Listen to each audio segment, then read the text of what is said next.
प्रसंगामध्ये फक्त भाव मांडायचा आहे म्हणून पहिला भाव सांगितला कुणाचा माशाचा सांगितला बघा आता कासव सुद्धा पाण्यात राहतं पण बाहेरही राहतं पाण्यापासून वेगळं झालं त्याला त्रास होत नाही नंतर बेडूक माहिती आहे बेडूक पाण्यातही राहते पाण्याच्या बाहेरही राहते पण त्याला एवढं काही खास वाटत नाही तुम्ही आम्ही सुद्धा 2 तास पाणी नाही पिलो तर एवढं काही वाटणार नाही परंतु माशाचं मात्र वेगळं आहे मासा पाण्यातनं बाजूला झाला की संपला त्याचं काही खरं नाही म्हणून मासा पाण्याला विनंती करतो बाबा माझ्या त्या अहंकाराला माझी मित्र कंपनी म्हणली अरे काय सारखं पाण्यात राहतो लोकांनी बंगले बांधली तू ह्याच्यातच राहतोय जुनं झालं तुझं सगळं मग बदल घर म्हणून मला सांगून जर मला बदलून घेऊन चालले तर बाबा तू मला तुझ्यात अडवून ठेव मला जाऊ देऊ नको कारण तुझ्यापासून मी वेगळं झालो तर माझं काही खरं नाही मग महाराजांनी सांगावं आपला भाव कोणासारखा असावा अभंगाचं प्रथम चरण हो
की बाबा मी तुझ्यापासून वेगळं झालो तो माझं काही खरं आपला भाव देवाविषयी तसा देवा तुझ्यापासून मी वेगळं झालो तर माझं काही खरं नाही थोडक्यात काय बरं चला आता मासा आणि प्राणी नाही आपल्या डोक्यात जायचंच नाही साधं सोपं गणित सांगू आपला भाव कोणासारखा असावा आपला भाव ना नवी नवरी सारखा असावा आपला भाव कसा असावा नव्या नवरी सारखा नवी नवरी बघा तिला विचारलं तर ती नवी नवरी काय सांगते माहिती पहिल्यांदा तिला काय कोण म्हटलं तर ती काय म्हणते मी ना त्यांची आहे मी त्यांची आहे काय म्हणते नवी नवरी नवी नवरी मी त्यांचे म्हणते त्यांची अगोदरच्या बायका रिस्पेक्ट देत होत्या बोलत होत्या चांगलं अगोदरच्या बायका त्यांची होय हो आहो जी म्हणायच्या आता अय राहुल ये जेवायला आता नावावारी काम झाले बरं पण वैयक्तिक ज्याचा प्रश्न आहे आपल्याला काही तिकडे जायचं नाही पण पहा बाबा ती काय म्हणते नवी नवरी काय म्हणते मी त्यांची आहे त्यांची म्हणजे कोणाची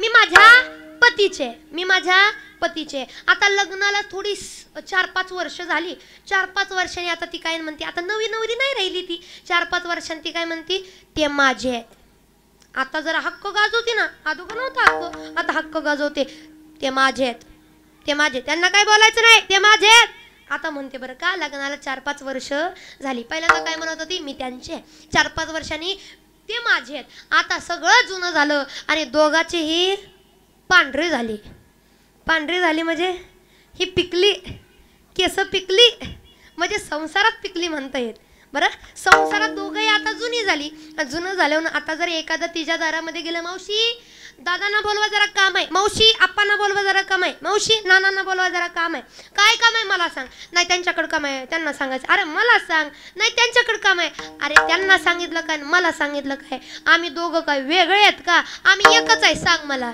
आता काय म्हणते आम्ही एकच आहे सुरुवातीला काय म्हणत होती मी त्यांचे आहे 4-2 वर्षांनी ते माझे आहेत आणि सगळं जुनं झालं ना आम्ही दोघं काय वेगळं आहे का? आपला भाव तसा असावा, आपला भाव पण तसा असावा. कसा? सुरुवातीला जेव्हा आपण देवाला आपलंसं करेल ना, तेव्हा देवासाठी म्हणता आलं पाहिजे, मी ना देवाचा आहे, मी देवाची आहे, मी देवाचं आहे म्हणता आलं पाहिजे. अजून थोडा आपला भाव वाढला, भावा म्हणजे अजून भगवंत आपल्या रोमारोमात भिनला की आपण काय म्हणेल परत? देव माझा आहे. सुरुवातीला मी देवाचा आहे, नंतर देव माझा आहे. आणि आता मात्र आपल्या भावात नवे नवे आपल्या उठता बैसता सगळ्यामध्ये जेव्हा भगवंत येईल, भगवंताच्या शिवाय आपल्याला दुसरं काहीच दिसणार नाही, तेव्हा आपला भाव बदलेल. आणि आपल्या भावात काय येईल माहिती आहे का? सुरुवातीला मी देवाचा आहे, नंतर देव माझा आहे, आणि मग मात्र भाव वाढला की आम्ही दोघं काही वेगळे आहे का? आम्ही एकच आहे, देव आणि मी एकच आहे. मग भाव आपला कसा होईल? अहम ब्रह्मास्मी.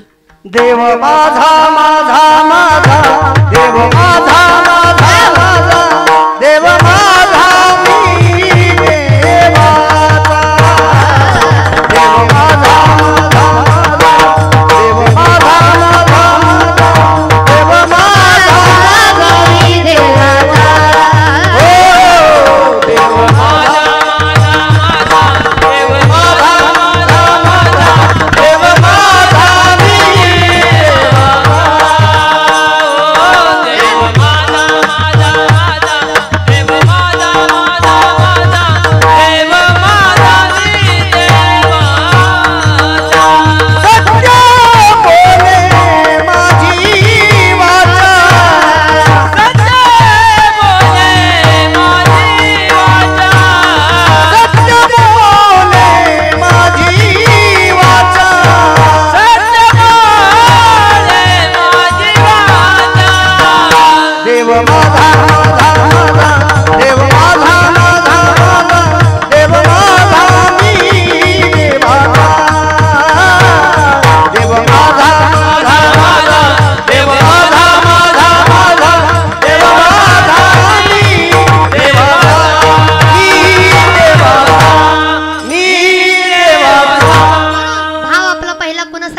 माशासारखा. आणि मग महाराजांनी सांगितलं, जया चित्ती जैसा भाव. ज्याच्या चित्तामध्ये जसा भाव आहे तसा त्याच्याकडे देव. भाव लागतो प्रत्येक गोष्टीला. तुम्ही भावापासून एखादी गोष्ट केली तर ती सक्सेस होते, ती आपल्याला मिळते, पण भाव पाहिजे. ध्येय गाठताना आपला भाव जर निश्चित चांगला असेल तर ते सहज भेटतं आपल्याला. भाव चांगला नसेल तर नाही. मग भाव चांगला पाहिजे. तुम्ही कीर्तन ऐकायला बसला ना तरी तुमचा भावच चांगला पाहिजे. मग तुमचा सक्का चुलत भाव नाही सांगत मी, अंतकरणातला भाव चांगला पाहिजे. बरं, तुम्ही चांगल्या भावानं कीर्तन ऐकायच नाही बसला म्हणजे कीर्तन ऐकत ह्या पुरीने कीर्तन सांगावंय, हे पोरगी आपल्याला कीर्तन सांगणार, अशा भावाने जर तुम्ही कीर्तन ऐकलं, तुम्हाला कीर्तन कळल का? कळल का? तुम्हाला म्हणते लाकेवाडीकर, कळल का तुम्हाला? सॉरी रेडेकर, कळल का तुम्हाला? नाही कळणार का? तुमचा भाव तसा आहे. ऐकण्याची भावना ऐका नाही, मग कळेल का? आणि वरून परत जाताना म्हणायचं, कुणी आणलं होती रे ती पोरगी? काय कळलं नाही ना, वळलं नाही त्या पोरीचं, कारण तुमचा ऐकायचा भाव नाही. मग त्याला भाव लागतो, कारण अंतकरणात जेव्हा भाव असेल तेव्हाच देव आपल्याकडे. कारण तुका म्हणे, भावे देवा सत्ता राबवावे, काही नलगे एक भावाची कारण. तुका म्हणे आन विठोबाची देवाला भाव लागतो, कारण देव भुलला भावासी, देव भुलला भुलला भुलला भावासी, देव भुलला भावासी, देव भुलला भुलला भुलला भावासी, देव भुलला भावासी, देव भुलला भुलला भुलला भावासी, देव भुलला भावासी, देव भुलला भुलला भुलला भावासी.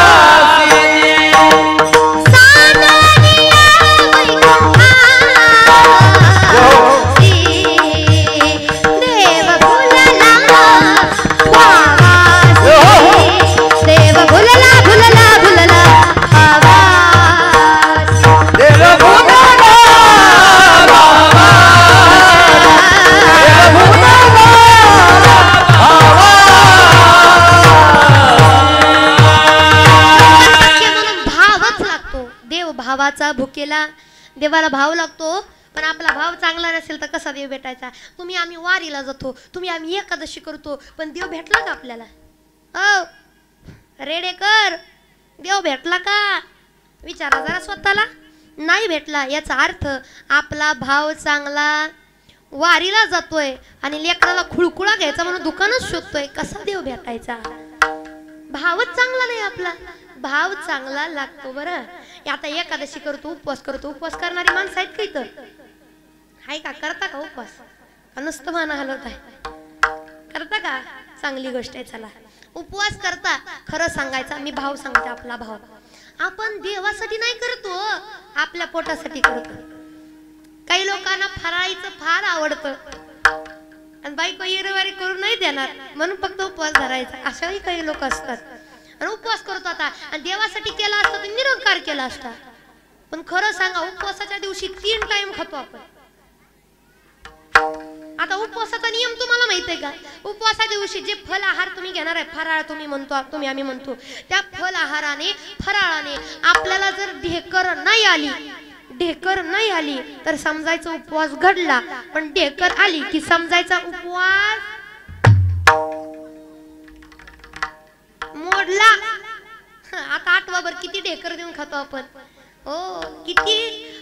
ढेकर जरी आले तर आपण काय म्हणतो? होय ग, जरा पोटात जागा शिल्लकच आहे. ताकान उपवासाच्या दिवशी ताटात जागा मावत नाही एवढे पदार्थ. वरनं काय म्हणतो? लय केलं देवासाठी, पण देव बघतच नाही माझ्याकडं.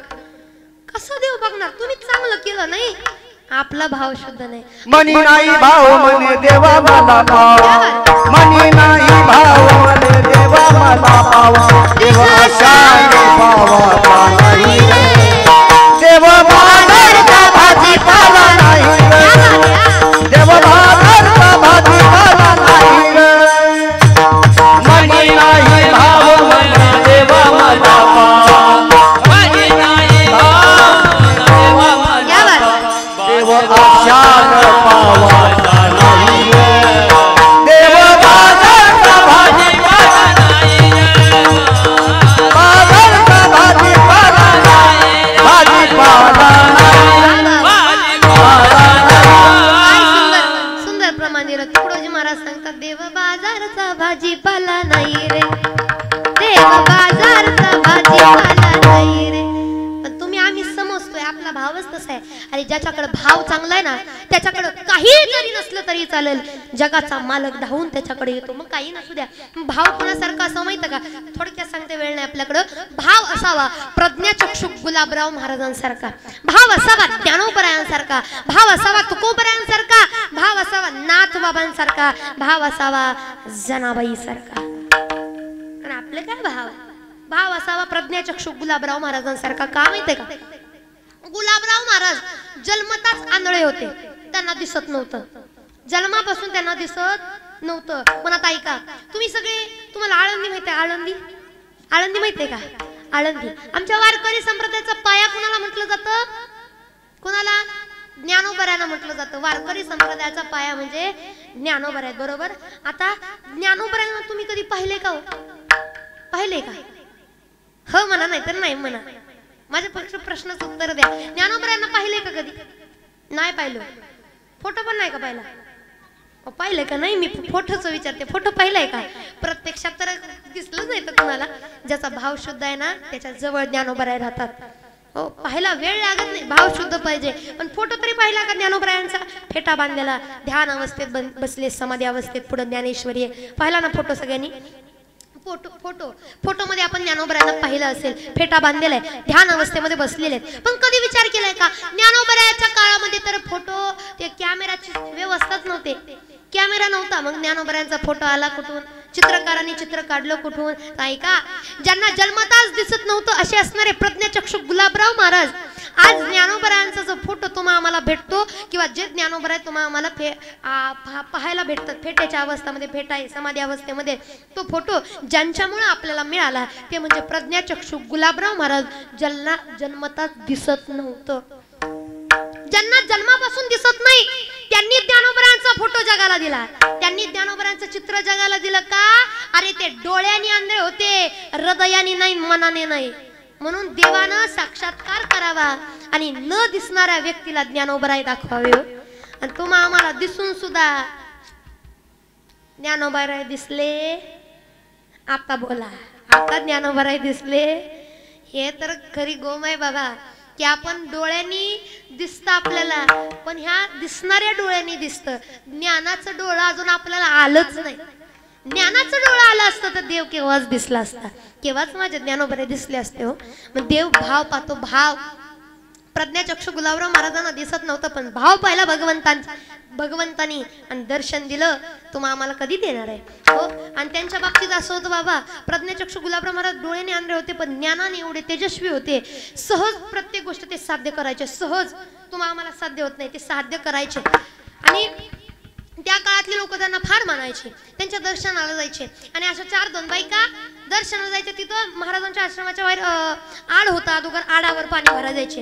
आडावर पाणी भरायला गेले की बायका पाया पडण्याकरता, दर्शन घेण्याकरता महाराजांकडे जायच्या. पण पाया पडायला गेले की महाराज बरोबर नावं सांगायचे. का ग यमुनाबाई आली वय, का ग कावेरी आली वय, का ग सखुबाई आली वय, का ग रखमा आज उशीरच झाला, का ग ती सविता मावशी तुमच्या सोबत आली नाही का.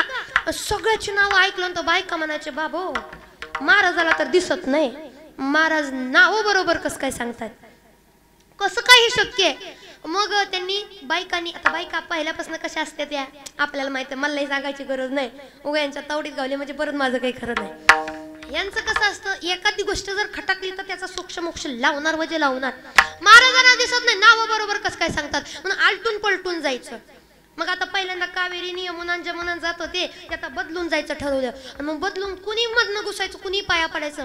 आणि मग तरी महाराज बरोबर नावं सांगायचे. का ग आज सखुबाई आज पाण्याला लवकर आली, बरोबर नावं सांगा. मग यांनी आयडिया काय केली, एक जण हात लावाय खाली वाकायचं आणि दुसरीनेच पाया पडून यायचं. मग बघू कशी नावं सांगतात. तरी महाराज ॲक्युरेट बरोबरच नावं सांगायचे. आता हिने पाया पडले, ते पाया पडले. मग बायकांच्या मनात संशयाची पाल चुपचुप करायला लागली. का म्हणे महाराजांना दिसत नाही, मग महाराजांना नावं बरोबर येतात कशी, म्हणजे बाकीच्या बुवा लोकांसारखं महाराज पण खोटं. आताची लोक म्हणतात बुवा लोकांना खोटं बोलू नये, बुवा लोकांनी खोटं बोललेलं जमतं.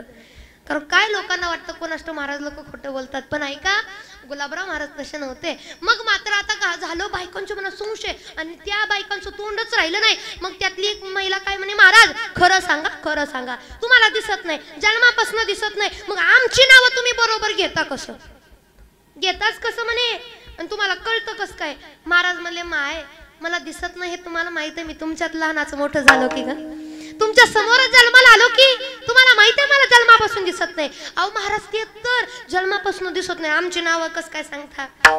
महाराज हसले, म्हणले, महाराज म्हणले लई सोपं आहे. का म्हणले, तुम्ही पाया पडाय आले की मला लगेच कळतं कोण पाया पडते. कसं तर तुम्ही पाया पडाय गेले की तुमच्या बांगड्याचा आवाज झाला की बांगड्यांच्या आवाजावरून ओळखतो आज कोण आलंय. कस काय, सखुबाईनी हातामध्ये लई बांगड्या भरल्या त्याच्यामुळे तिच्या बांगड्याचा आवाज एवढा होत नाही. कावेरीच्या हातात फक्त 2च बांगड्या, उगा शेजारणीचा तिटकारा करून हातावर हात आपटून आपटून बांगड्या सगळ्या फुटून गेल्या. तिच्या 2च बांगड्या आहेत, त्यामुळे 2 बांगड्याचा किती आवाज येतो आपल्याला माहित आहे. परत नंतर यमुनाबाईच्या हातात बांगड्या भरपूर आहेत, भरपूर आहेत, पण थोड्या कमी थोड्या जास्त अशा करून आहेत, त्यामुळे आवाज वेगवेगळा होतो. मी तुमच्या बांगड्यांच्या आवाजावरून ओळखतो आज कोण पाया पडायला आले. बघा किती चक्षुपणा किती आहे बांगड्याच्या आवाजावरून.